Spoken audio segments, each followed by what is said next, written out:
Why, hello!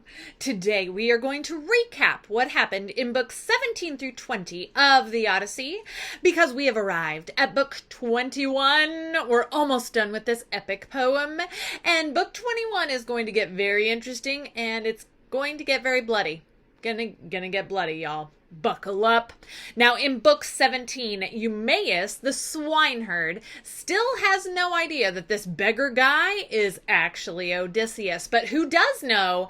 Telemachus, Odysseus' son. All right, so we've got some dramatic irony happening here. Now, Eumaeus takes Odysseus over to the Great Hall because they're going to check out what's going on with the suitors, okay? Now, Telemachus has a sign that he's going to see.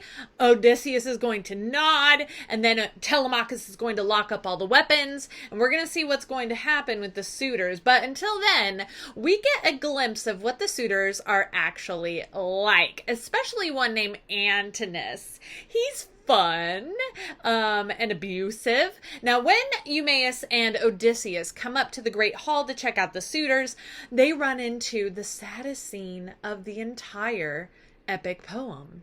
And they see this dog, and it describes him as lying on a dung heap. Dung is poop, y'all. It's poop. This dog is mangy. It has flies all over it. It is lying on a giant pile of poop. Can you imagine? Oh, and Odysseus is looking at this dog, and at first when I read this, I was like, why are we talking about a dog on a dung heap, if you will? Why is this even in the epic poem? But then you read that this is the dog that Odysseus had as a puppy before he left for Troy. Now, why didn't he bring this dog? Well, it was just too young to go to war, okay? And so this dog, he perks up his ears. He can't even move. He's too weak. He perks up his ears because he knows that that's his master. That's Odysseus. And he tries to wag his tail. And I'm just like, oh no, Homer, why did you do this to me? Anyway, so Odysseus asks about this dog. And Eumaeus says, oh, well, that's Argos. And he was Odysseus's dog. He was used for hunting a lot. He was a real good dog. Yeah, now look at him, though. He's on a heap of dung. And Odysseus begins to cry. And I'm like, I would cry too, man. Oh, hey. If you're wondering why Homer chose to put in that bit about the dog, it's not just to make you cry. Actually, if you think about it, the dog was young when Odysseus went off to Troy. It was fresh and vibrant. And then all of a sudden now we see it on a pile of dung. Okay, so think about Ithaca. When Odysseus left for Troy, Ithaca was all good and fine and well and cool, but now look at it. It's been overrun by suitors. Almost all the food is gone. It's almost like it's a pile of dung. Okay, so the dog means a little bit more than just a sad dying dog. Symbolism for the win. Oh yeah. Anyway, so they leave the dog, and once Odysseus leaves, because he can't let Eumaeus know that that's actually him, that's Odysseus, and he going to comfort this dog would give away that I'm Odysseus, so we can't even comfort the dog. So he leaves, and he's got tears down his face, and the dog dies. The dog dies. I can't believe you did this, Homer. Anyway, so he goes into the Great Hall, and the suitors are like eating all the stuff, and they're drinking all the stuff, and they're like having a whole good time, and they start taunting Odysseus. And it's real kind of funny because they're eating all of Odysseus's food. They're slaughtering all of his good pigs. They're taking all of his good meats and his good wines. They're eating him out of house and home, really. And they don't even care. They see this beggar and they're like, why you bring this beggar in here? He's going to eat you out of house and home, Telemachus. But actually, they're the ones that are eating.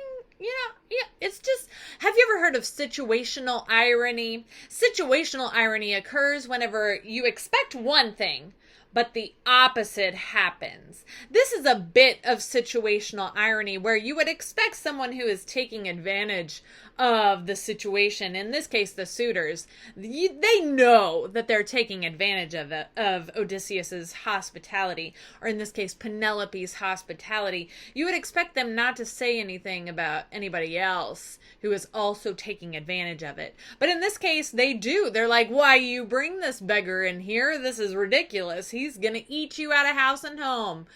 But they're the ones doing it. Yeah, it's just kind of, it's a little ironic. Anyway, so Telemachus tells the beggar that he knows is his dad, hey, go and ask these suitors for whatever you need. And the suitors are like, no, thank you. And in fact, this really outspoken suitor named Antinous, we hate that guy. He throws a chair at Odysseus. And Odysseus has the patience of a saint, because he does not retaliate, even though we know Odysseus is capable of retaliating. I mean, he survived Charybdis and Scylla. He could mess this guy up, but he doesn't do it. He backs off.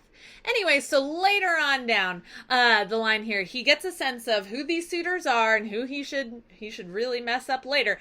And Penelope asks for him. He's like, oh no thanks. I'm not going to meet with her just yet. Penelope wants news if Odysseus is out there, if he's dead, and she knows that this beggar is not from here, and so she asks to see the beggar, but Odysseus is like, just wait a little while, wait until nighttime.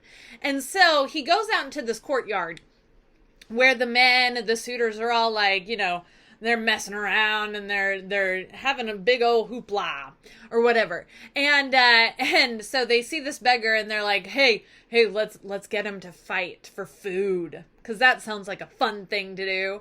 And there's this big guy, Eris, right? And he's huge, and he's like, I'll fight this beggar guy. So they taunt Odysseus, and Odysseus secretly thinks to himself, well, what's the harm? I could do this. And so he takes off his raggedy shirt, and all the suitors are like, whoa, this guy is ripped. And he's all muscular, because he's Odysseus, right? He's been through a lot. He's rowed a lot of boats, okay? He's probably going to be very muscular. And so they notice that this old beggar guy, they're a little worried that Eris might be in trouble. And he is. Eris is completely decimated in this fight. I love the illustrations from Gareth Hines for this fight, because it's like crunch and Eris's face is like, man, it's just nasty. And then there's like teeth missing. It's nasty.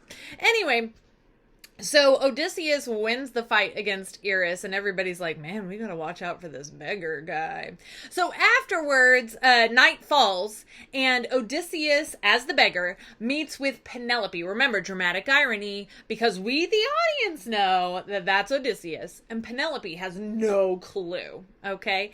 So Odysseus goes into the hall to wait for Penelope, and there's this servant there, and she's a female servant of Penelope's, and she's been unfaithful to Penelope. She's been playing around with some of the suitors, not a nice lady, and she is mad that Odysseus is in this hall.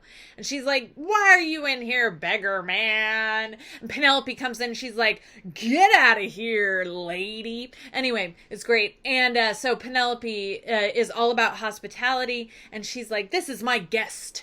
Go away. And so Penelope meets with Odysseus, the beggar Odysseus, asking for news of her husband, and Odysseus is like, he's near. Don't worry. I heard word about it. I actually fought with him in Troy. I was with him back in Troy. And she is doubtful. So she says, well, if you were with him in Troy, what was he wearing?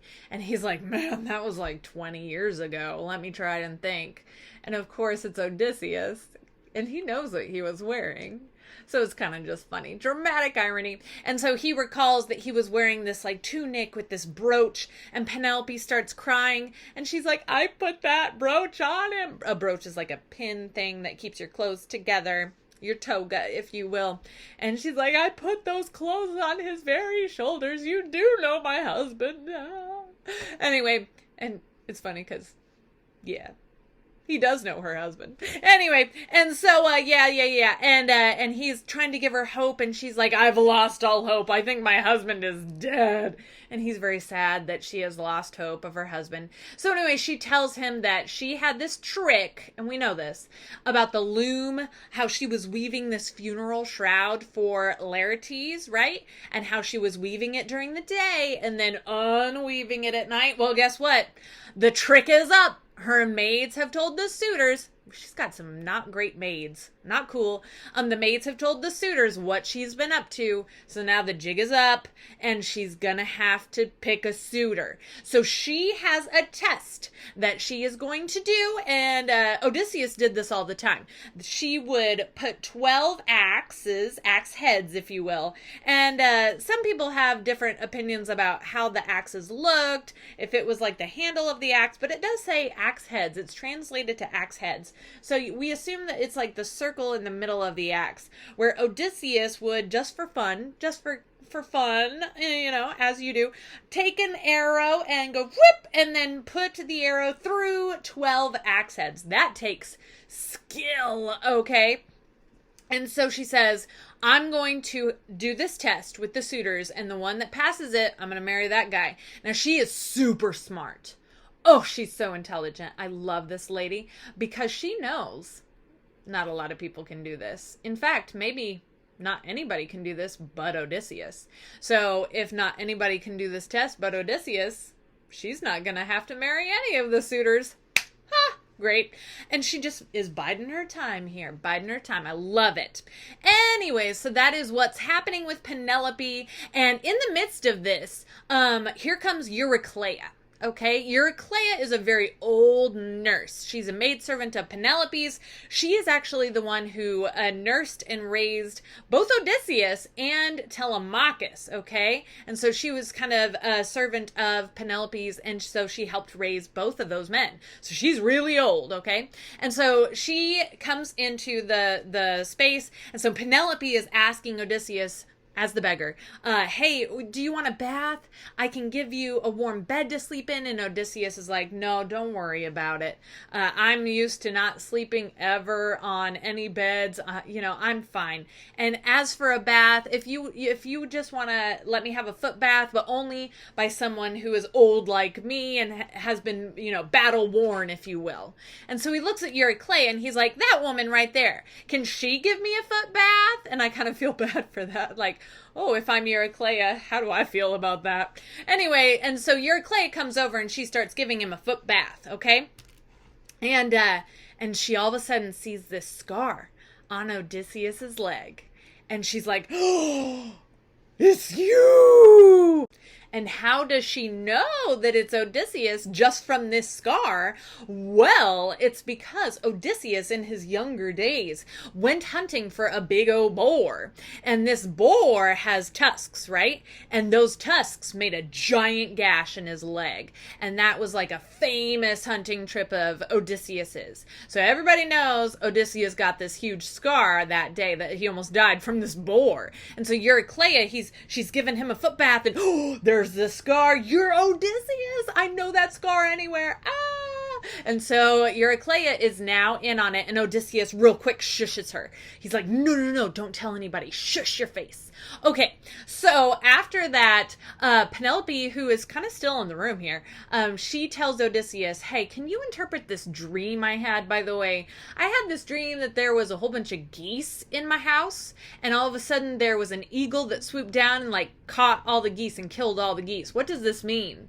And of course, symbolism. We know that Odysseus is going to be doing something not great with all these suitors, okay? And so the geese symbolize the suitors, and the eagle is Odysseus, okay? And so, of course, Odysseus is like, it's just a dream. Don't worry about it. It's going to be fine.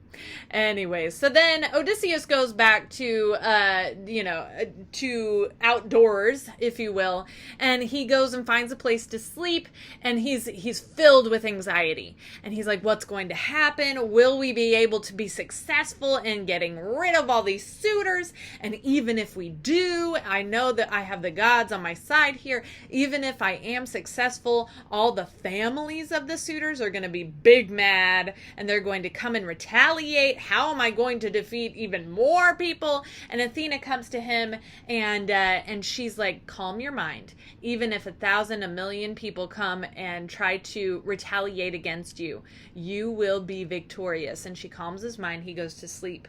And now we have arrived at book 21. And this book is one of my favorites. It's interesting. So we have the test of the bow. All right. So the test is they have to not only just with the arrow and the axe heads, they can't just do that. They have to actually string the bow. And if you've never actually strung a bow before, now this isn't just like a cute little bow and arrow that you have. No, this is like a massive wooden thing. It's huge, and you have to oil it, and you have to actually take the string and put it up there. Now, in order for the arrow to be, to have that leverage there, to be really tight, you have to get that string really tight on there, and it's kind of hard to put that on the bow. And so only Odysseus can do that to his own bow. So we're gonna see if any of the suitors can even come close to stringing the bow, let alone sending the arrow through the axes. Let's find out.